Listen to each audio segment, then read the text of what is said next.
Hello, and welcome to the Simpler Education Series webcast. Today's webcast is titled Re-Orienting Patient Collection Strategies with Jim Wharton. At the end of this session, we will have time for a formal Q&A, but please feel free to ask any questions as they come to mind via the chat box located on the right side of your screen. You will also be able to download the archive of today's webcast and its slides at symplr.com soon, and will receive download information via email. This NAMS Continuing Education Certified Education Series webcast is sponsored by symplr Compliance and Credentialing for Healthcare. Next slide. Next slide. We are so pleased to have Jim Wharton as our speaker this month. He is the VP of Product Marketing at Navicure, and he is responsible for developing and the launching of their patent pay solution, Navicure's Payments and Patient Collections Subject Matter Expert. So I would like to turn it over to him now. Thank you. So happy that all of you could join us today for this webinar. Really excited to talk to you today about some of the trends that are happening in the healthcare industry around patient collections and why it should be a real area of focus for your practices. So some of the objectives of what we're trying to cover here today, really want to get you up to speed on what are the market forces that are making the patient payment situation much more of something that you need to focus on for your practice's financial health. There's a lot of things going on out there these days with the Affordable Care Act, with just the rising costs in healthcare, as you all know about. Want to talk about some of the challenges that are out there. We all know that the revenue cycle, that the reimbursement process for healthcare is much more complicated than it is for any other type of industry due to all the regulations and the participation of the insurance companies in the mix. And then, want to kind of give some recommendations on, how we see you can use technology and other workflow changes to be able to, turn the patient collection problem into a strength for your practice and really make it something where you can bolster your patient relationships at the same time really improving your financial health. So to start with, I'm going to go over what the current environment is out there in regards to patient collections. As we all know, the growth of high deductible insurance plans has been astronomical recently. There's a lot of factors at play here. The most obvious of which is the Affordable Care Act, which introduced the healthcare exchanges, which have plans out there that have deductibles that can go as high as $12,000.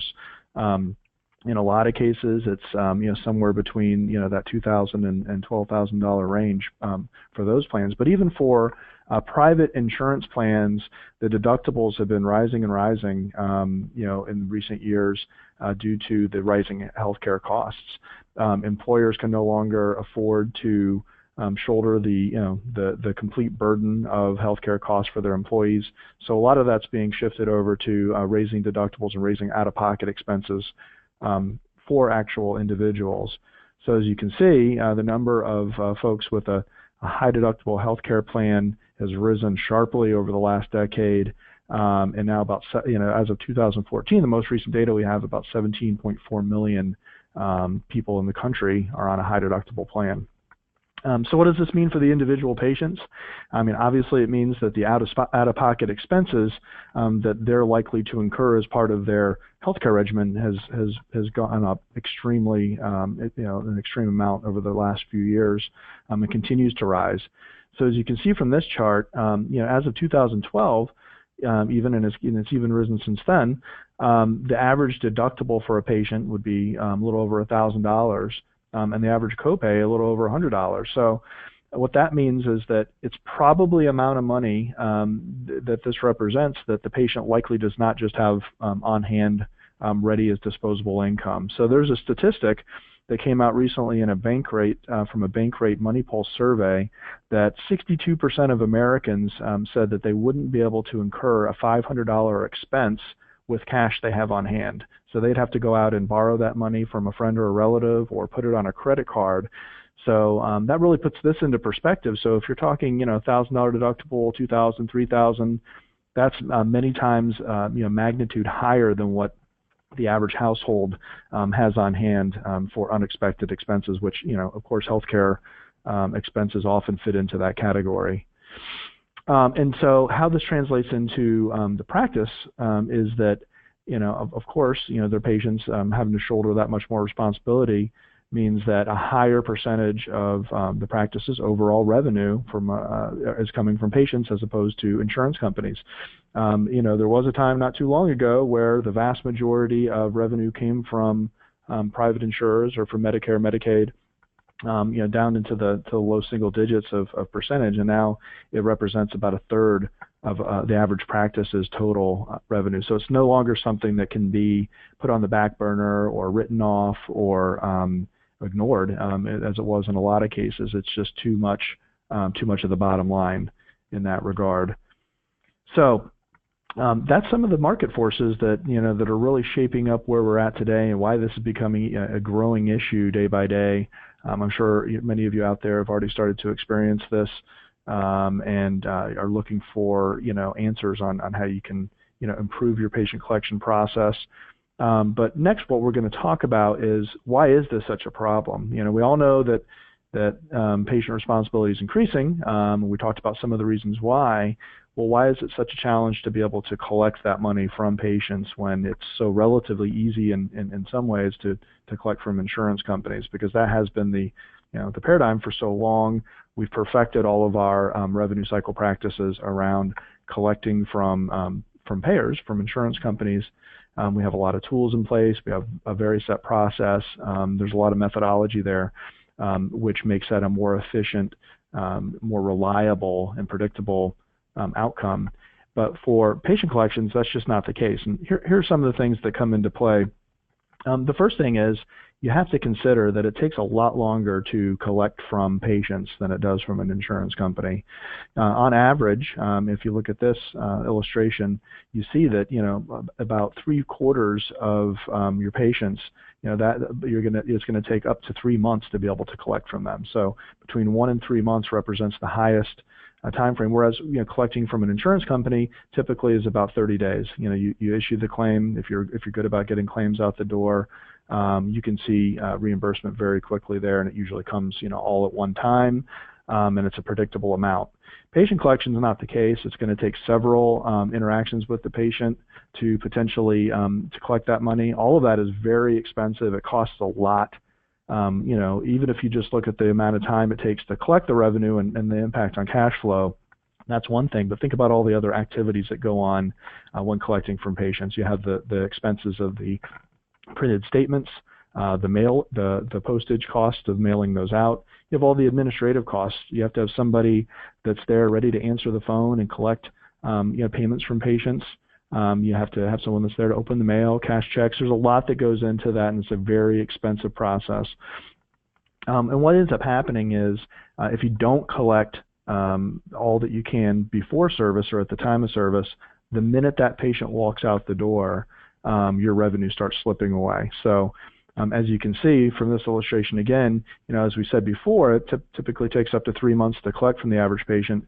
You're going to be collecting at that point about 87 cents to the dollar on average, which if you add that up, across all of your, that 30% of your overall revenue, you can do the math. You're losing out on a lot of, revenue, and it's not really something that's sustainable to run a successful business. So you have to find ways to collect not only, everything that you're owed, but as quickly as you can to keep that cash flow going. So the thing is, even though a lot of us are coming to grips with the growing problem and the growing need here for getting creative and making it easy for your patients to pay, there's just not a lot of us that are doing that already. So as you can see, about 2/3, or about actually over 3/4 of respondents, so 41% said most of the time that they're collecting. But if you factor in the rest of the folks who just say that some of the time or rarely or never, which means that they probably don't have a consistent process, there's a lot of healthcare providers out there that are collecting nothing at the time of service, which is a big mistake, as you saw before. The amount that you're going to recoup reduces over time. and it also just creates a lot of administrative costs that are unnecessary and create risk to your cash flow. And so why aren't providers collecting at the time of service? The biggest reason is the uncertainty of the amount due. We talked about before, healthcare is a unique industry and unique business. You can't run it like other, like a private company or a retail business. You have the insurance companies that factor in. All of the timing is really important. So if it's a patient that's seeing multiple providers at one time in one short time period, it's all about who gets the claim filed first. Have they met the deductible with the first provider, et cetera. And it goes into payer contracts. So what is the negotiated rate for the procedures that were performed?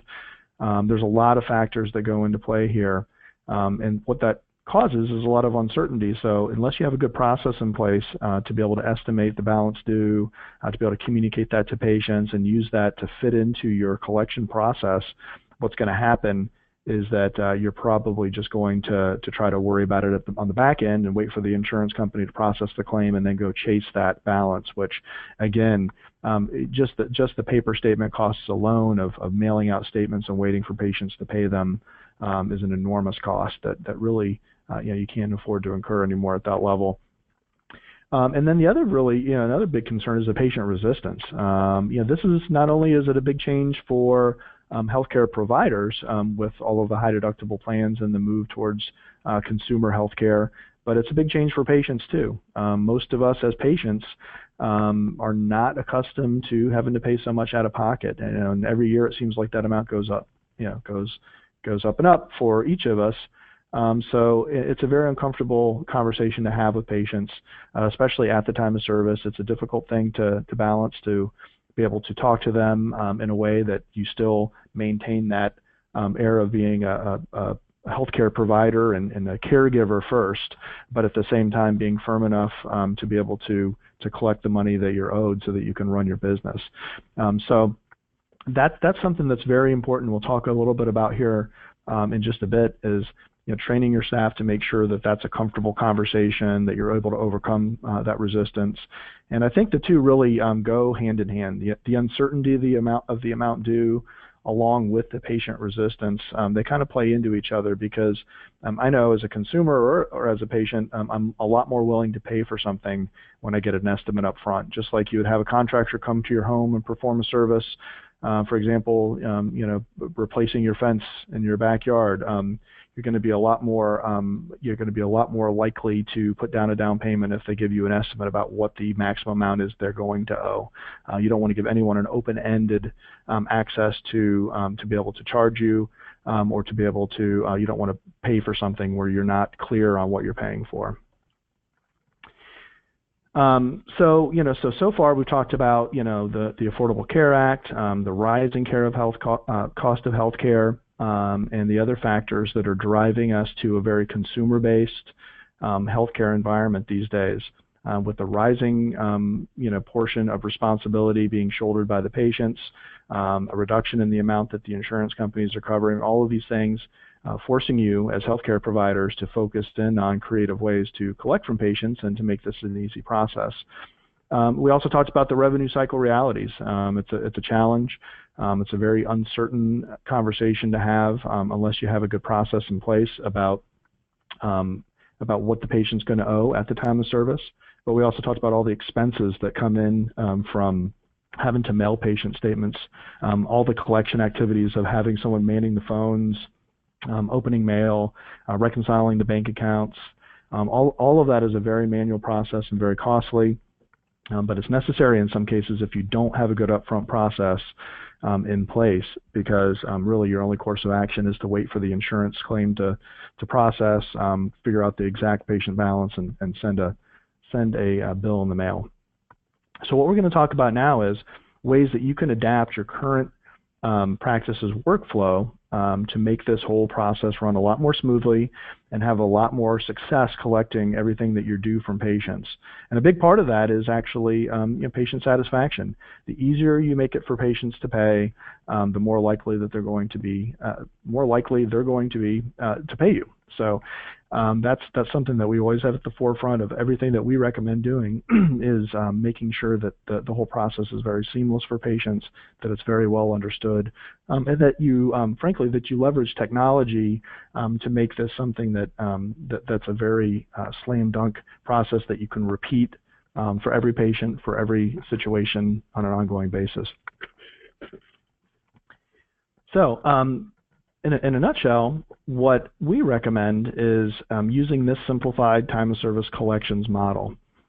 It all starts with checking eligibility before the appointment. So if you're not using a reliable eligibility software system to be able to quickly check a patient's eligibility either in batch or with a real-time check on the spot, you need to do that because that's the first battle. So making sure that their insurance coverage is up to date, that it's active, and that you have a clear understanding of what that patient is going to owe you. So both from a copay perspective and maybe more importantly, with the high deductibles, what they're going to owe you from a deductible. So what is their remaining deductible on the year, not only for their individual account, but also for the family and their max out of pocket. So you want to have a very clear understanding before you engage with that patient about what their current insurance picture looks like and what they still owe, what their remaining responsibility is, what co-insurance they might have beyond the deductible. All of those things are very important.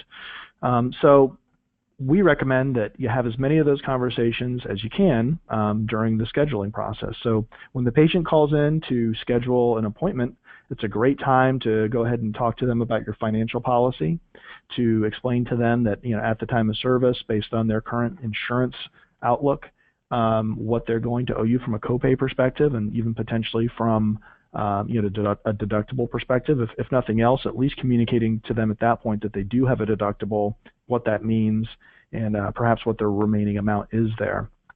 So then the idea is when they actually get to the time of service, you will have taken care of all of those upfront expectations being set. You've given them the notification that they're going to need to arrive with the form of payment in hand, that you're going to be collecting a copay from them, etc.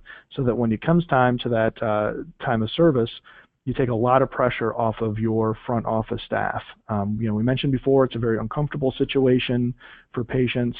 It's not a comfortable thing to talk about finances, especially in the context of when you also combine that with sensitive healthcare information.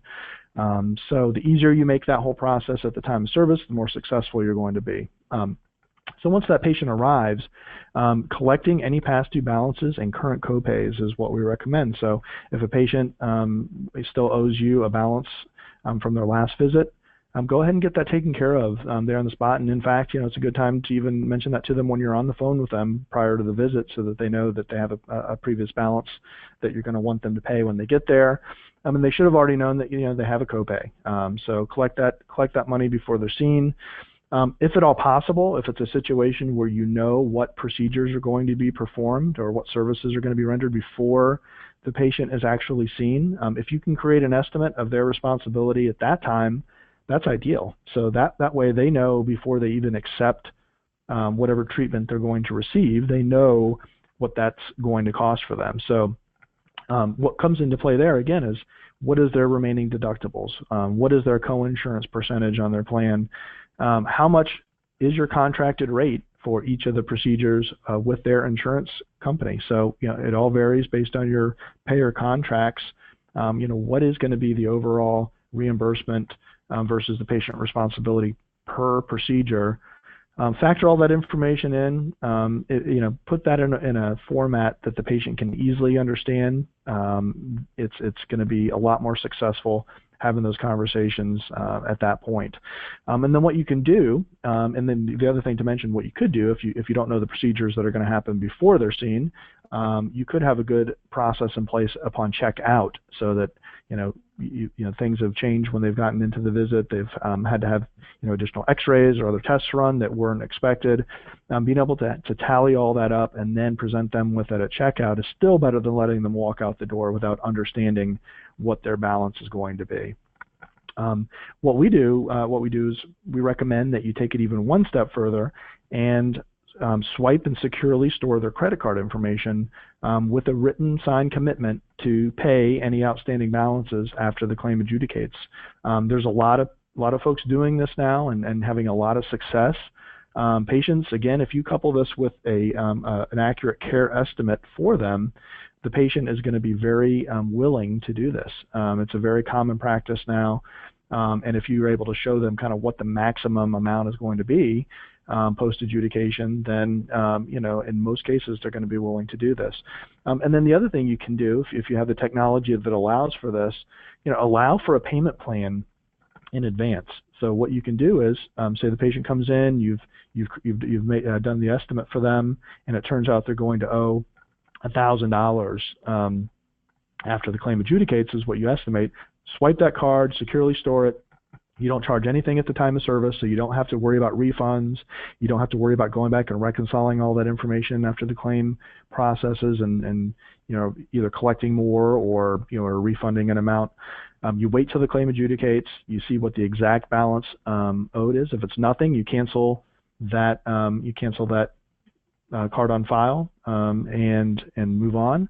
Or if there's a balance owed that's below the amount that's authorized, you go ahead and you charge that then, but you could also break that into a payment plan for them. So you give them the option, instead of paying that $1,000 all at once, they can spread that across 12 payments, however you want to set that up. But the idea here is to be as flexible as possible, reduce the statements. I mean, statements are a time killer as far as cash flow. Think about the time it takes to get that statement mailed. Most people take the first statement they get from a healthcare provider and they put it in the trash. It usually takes, up to 7, I think is the average amount of touches that it takes to collect from a patient. And then, the phone calls are time consuming. And then, ultimately what you really want to avoid is getting to the point where you have to farm this out to a debt collection agency and be chasing bad debt. At that point, as illustrated from the slide earlier in the presentation, you're going to be collecting pennies on the dollar at some point. So none of this is easy. We're very well aware of that, and it all starts with the front office staff. It's really important to train your staff to treat patients in a very caring way, but at the same time, make sure that they're articulating your payment policy very clearly and not having leeway. If you make an exception for one patient, you're going to have to make an exception for other payments. What you want to avoid is the perception that you're singling out any one individual. People are much more willing to accept a standard process than they are something that they feel like is kind of sort of picking on them or singling them out for this sort of treatment or this sort of change, if it's a change in your policy. So, always be sure to address the patient by name, make eye contact and smile. These seem like simple things, but it's always a good thing to kind of reinforce with your staff. Again, when you factor in the financial aspect and also the, kind of sensitive healthcare situations that we're dealing with, treating your patients as humans, as making sure that they know that you have their best interest in mind is always important. But also using language like, how would you like to pay today, rather than would you like to pay today, or can I get you to pay today? Make sure that it's clear that it's not an option, that it's part of your payment policy to collect payment at the time of service. You're not singling them out. It's just how things work, and explain to them clearly about what their current insurance outlook looks like. Provide them with that care estimate and make it a very standard, friendly, but efficient process. And make sure you're answering any questions. It's important, if you're going to answer questions, if patients are confused, all of this stuff is a big change for patients. People are used to, in a lot of cases still, that, even that HMO model from the 80s where, you pay a $20 copay and everything under the sun was covered. And, obviously that's slowly been decreasing year over year. But under our current state, there's still a lot of folks who are used to their older forms of insurance policies where their responsibility was much less. So this could be a surprise to people. You should be understanding about that. But the time to answer all those questions is either before or at the time of service. If you're having to answer those questions after the fact, you give a lot of excuses for patients to not pay. Frankly, it's in all fairness. If you expect someone to pay a bill, explaining all of the ins and outs of the bill up front is the fair thing to do. So make sure you've trained your staff. Have them have available for them, a list of frequently asked questions they might expect from patients, train them on that, make sure that they have very consistent answers so they're not giving a patient one answer one time and another answer the next time they come in. So I would even go as far as scripting this out for your staff. So make it part of your training process that every time a patient walks in the door, this is what we say to them about their financial responsibility. Hi, Mrs. Smith, your insurance requires a copayment of $20 for this visit. Will you be paying with cash, check, or credit card? Again, it's simple, but it's the way you're wording it, is that this is part of the process. It's not really an option. How would you like to pay rather than, do you want to pay? And then after being handed the card, make sure that you're very clear with them. Your account also has a small balance of $50 remaining from your last visit. Can I go ahead and add that charge to take care of your overall balance? So make sure that, again, if the more you're actually feeding the scripted language to your front office staff, the more comfortable they're going to be asking it as if it's as if it's part of the standard process rather than something they have to make up on the spot.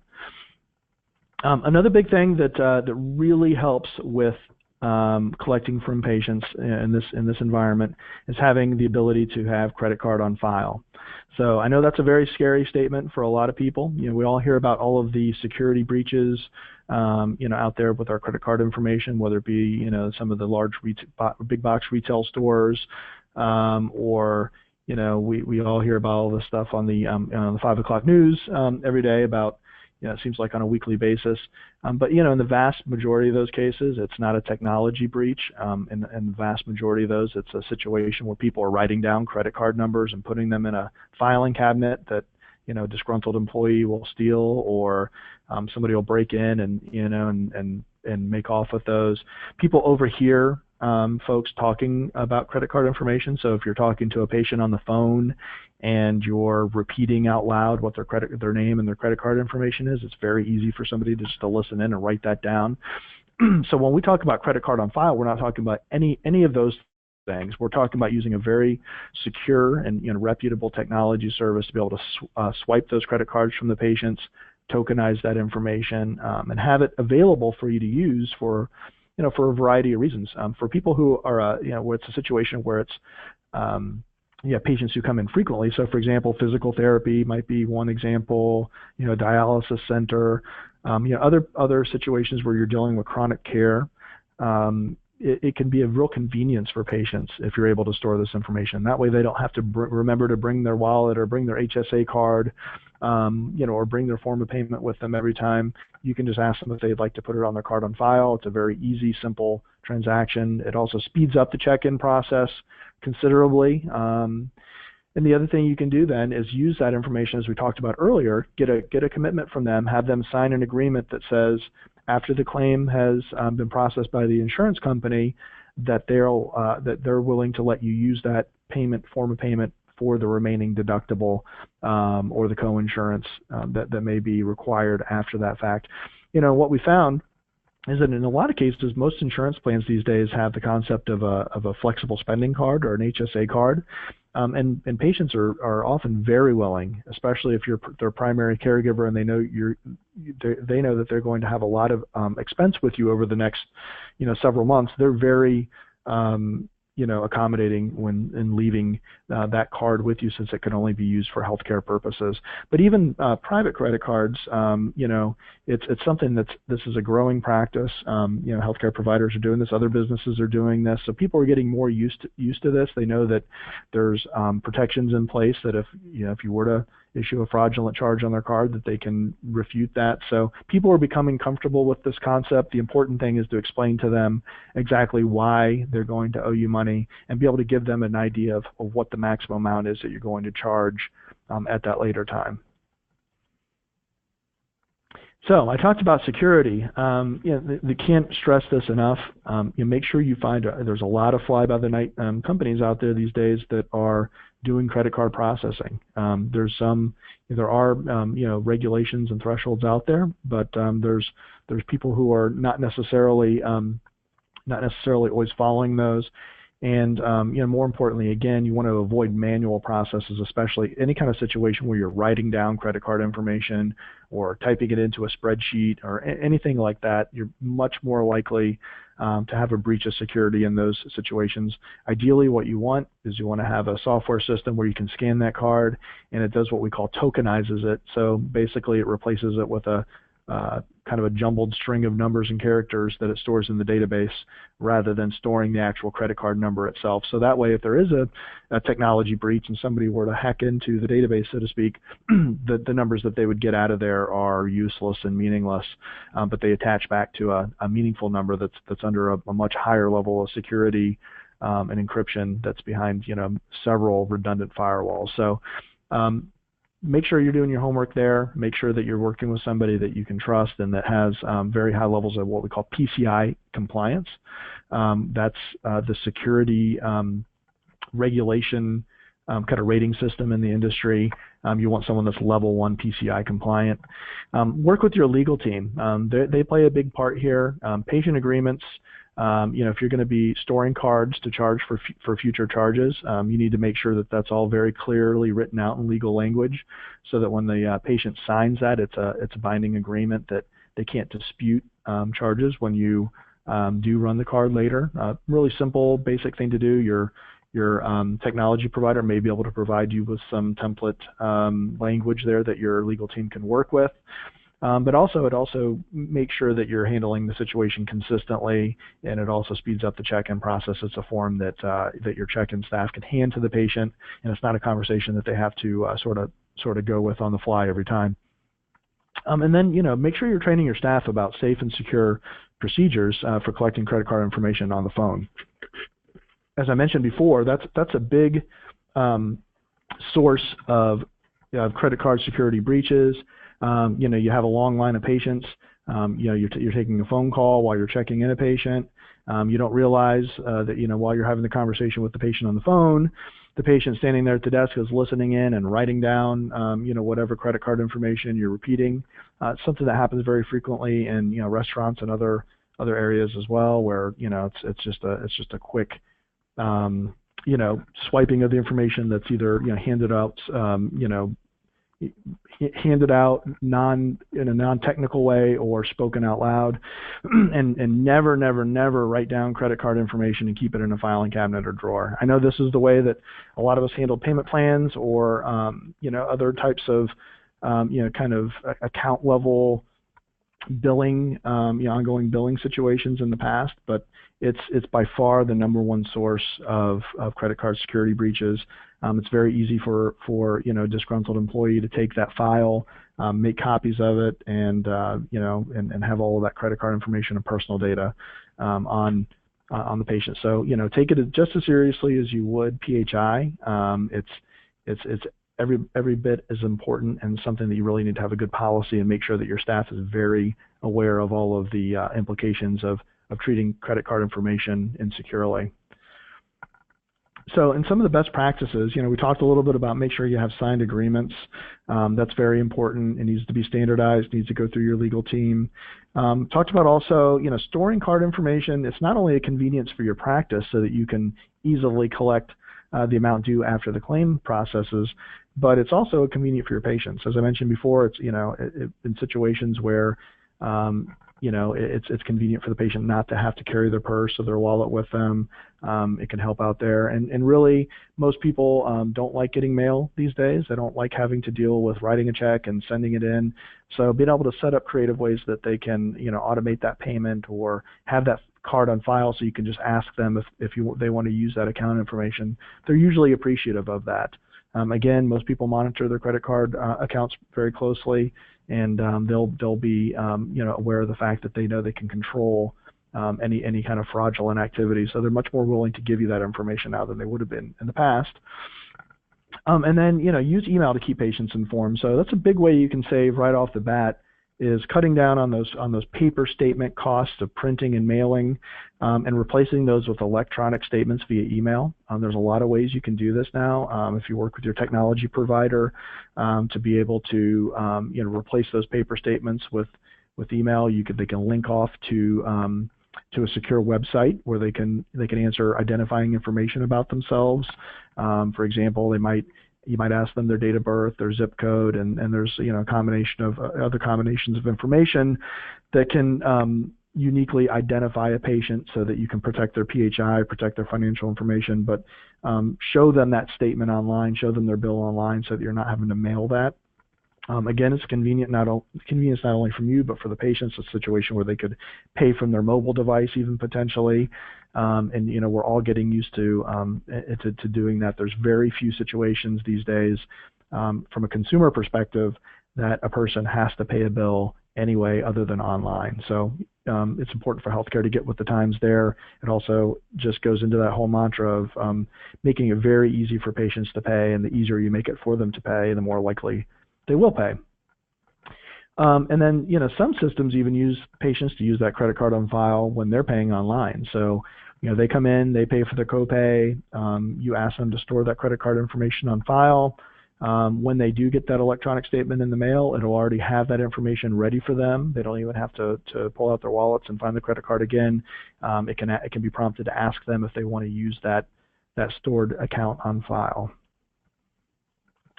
Some of the benefits of adopting a solid credit card on file process is informed patients. So with this, again, it's going to force you to think about care estimation, think about making sure that they're informed ahead of time and signing an agreement for their responsibility.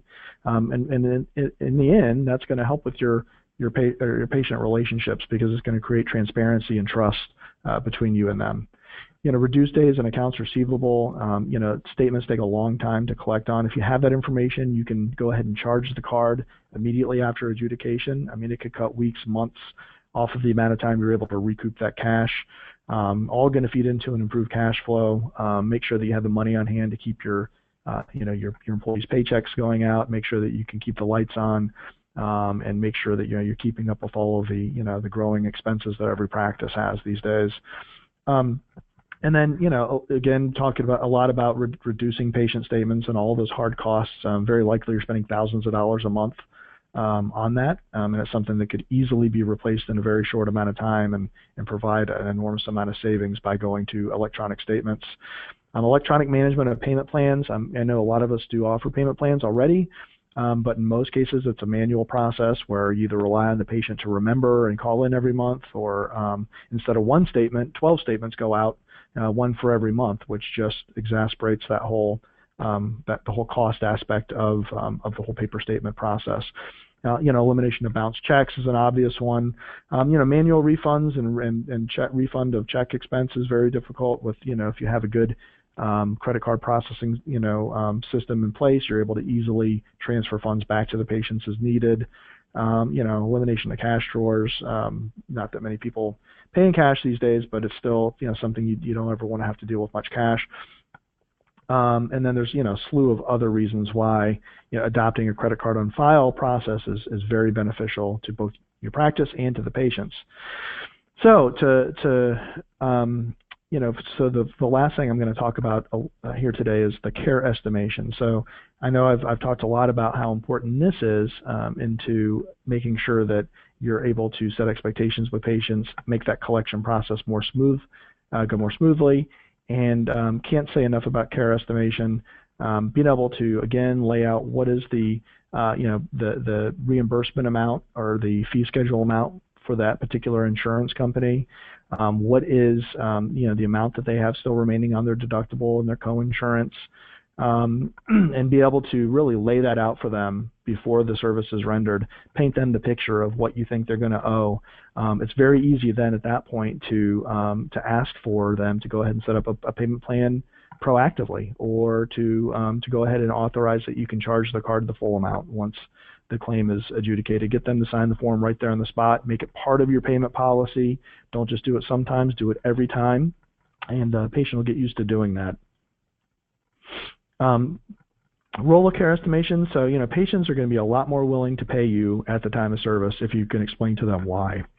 We've all dealt with situations where, we've been asked to pay for a healthcare bill, and then what we find out is that, the insurance company already covered it. We already met our deductible elsewhere. So there's a lot of reasons, why we're reluctant to do that. But if you're able to really lay it out for the patient and provide them with a situation where you're showing them the estimate, but also telling them that even though you're taking their credit card information, you're not going to charge them a penny until you know exactly what they owe, until you get the exact, remittance back from the insurance company. It's going to really make patients much more willing to go ahead and do that. And again, going back to the earlier stages of the presentation, everything starts from there. Being able to speed up that collection process, being able to eliminate the collection process after they walk out the door, it has just ripple effects, positive ripple effects for your practice's financial health. Usually patients are pretty surprised by the out-of-pocket costs, especially in this day and age. As we mentioned, a lot of these new high-deductible plans are new for patients, but they all think that it's very helpful. I think that everyone would agree if you're going to get kind of surprised with a high bill for something, you would much rather know it before the service is rendered instead of having it be a surprise and 2 or 3 months later. Getting a bill in the mail out of nowhere that you didn't expect. It gives them, a chance to prepare, a chance to, kind of factor that into their budgeting, and again, allows you to work with them on a flexible and reasonable payment plan to get that done. Which segues nicely into talking about payment plans. Again, it's a win-win for both the practice and patients. As you can see, a large amount of insured adults are having trouble paying their medical bills, and a lot of them are already on payment plans. And probably, I'd be willing to bet the majority of you all listening now offer some sort of payment plan to your patients as part of your current payment policy. And where that falls down is that in most cases it's a manual process. It's a situation where you have to remember to issue a statement when every installment is due, or even worse, it's all on the patient to remember to log into a site and pay a bill on a periodic basis. What you want to look for is a payment plan that is able to not only be flexible in terms, so be able to give them the ability to use different forms of payment, but also, maybe they get paid weekly or biweekly, being able to mirror however is going to work best with their budget or with their financial situation is important. A lot of people don't like to use credit cards for these sorts of things. Finding a system where you can set up a bank draft is very valuable to some people. A lot of people deal strictly with bank accounts. They don't use credit. And making sure that whoever you're using for your credit card processing is compatible with HSA and FSA cards, as we talked about before. Patients are much more willing to allow you to store those on file and use them for things like payment plans because they know that the only thing it can be used for is healthcare, and it's not factored into their overall operating budget for their household. And then being able to the most important thing probably is being able to securely store that information and automatically process those charges on an ongoing basis. So what this means is that once you have that information into your system, you've set up an agreeable payment plan with the patient, like clockwork on a monthly basis or weekly basis or what have you, that amount is going to be charged to their card. You don't have to worry about sending out statements or chasing that balance. It's a very predictable source of cash flow for that, to get that balance paid off over a time, a very, very specific point in time. So, some of the benefits of simplifying your collections process and adopting a workflow similar to what I illustrated earlier. You're going to keep the patient informed. An informed patient is going to be a happy patient. It's going to be someone that, you've set expectations with up front. There's no surprises later. You're going to be dealing with a lot fewer patient statements, which just reduces the overall cost and administrative hassle that your practice has to deal with when collecting from patients. There's very minimal follow-up needed for collection, so if you have that credit card on file, you have an agreement from the patient to be able to either kick off a payment plan or charge the balance in full once the claim has been adjudicated. Then you don't have to do anything else. You have the information to charge, you charge it, and close the books on that particular encounter, and all is good. Where you run into trouble is that you get that balance back from the insurance company, and then you're having to go after the patient out of the blue months later to try to get that money. So reducing collection agency fees would be an ultimate goal. Down the road, we all know that balances that get unpaid, end up getting kicked over to collection agencies. Have to pay high fees. You'll be collecting, at best pennies on the dollar in those situations. So we never want to get to that point, and it's really not good for patient relationships at all either. You never want to get to that point with a patient where you're having a debt collector come after them. And reducing bad debt write-offs is an obvious one. It's something there, when it used to be 2 or 3% of your revenue, it was realistic, but now that it's, representing a third of your practice's revenue, it's just not something that can be dealt with in that way. And then, just the whole thing about making it easy for patients, not only to pay, but just making them comfortable. We're dealing with a very consumer-driven healthcare environment now. Patients have choices on where they receive healthcare, and they're very cognizant of that now.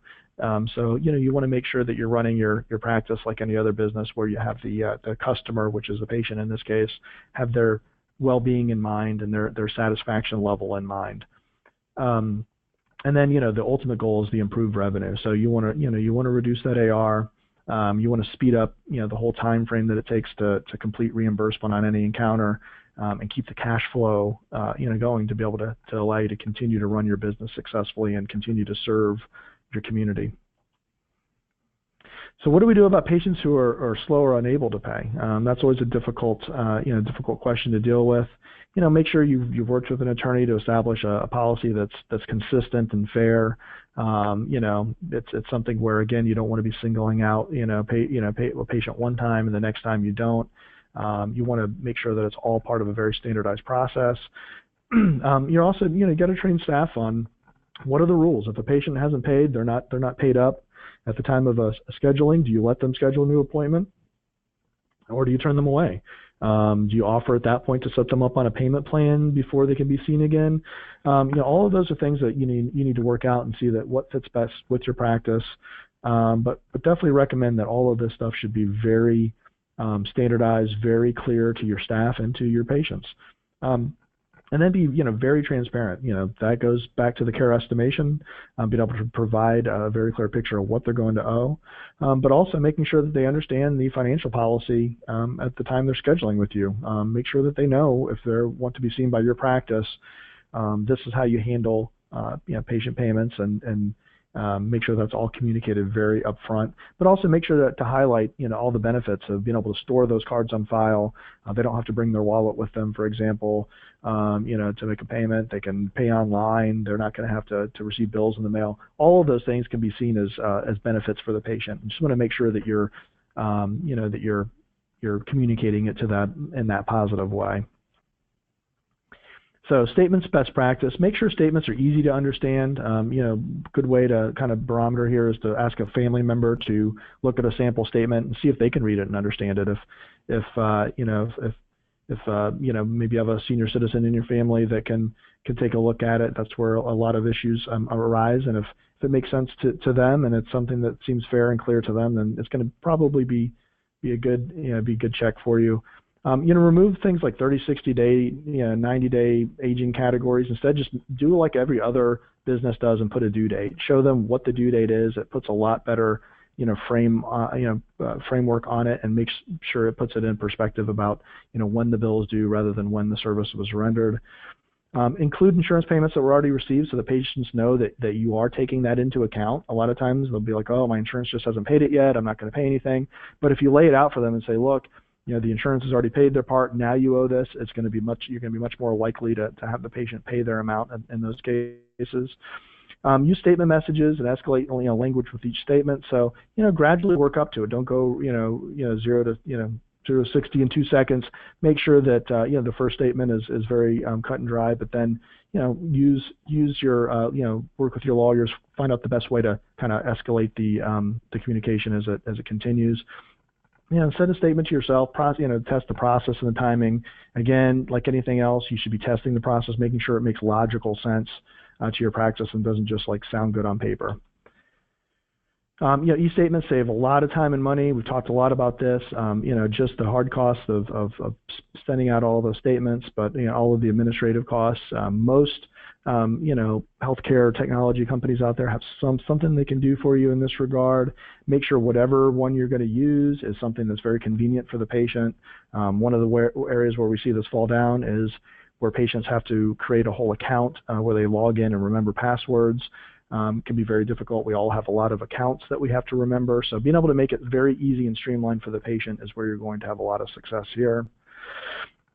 So in summary, before I open it up for questions, focusing on your revenue cycle, exclusively on insurance companies is not something that you can do in the 21st century. You really have to reorient yourself to your revenue cycle around patients and make sure that you have a really good handle on how you're going to collect from patients in this atmosphere. Most practices have room for improvement, and can really kind of use this as an opportunity to reassess how you collect from patients and how that all fits with your overall collection and revenue cycle policy. Take advantage of all the new technology that's out there. There's a lot of systems out there that can allow you to do creative things with bill estimation, credit card on file, payment plans, all the things we've talked about. And eventually the goal would be to reach patient collection nirvana. And I hope that all of you are able to take something from this and be able to build on it and get your practice one step closer to that.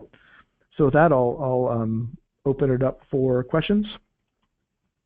Or commercial break first. We do have a quick commercial break, yes, sir. If you'll advance to the next slide, and you should be able to hit play.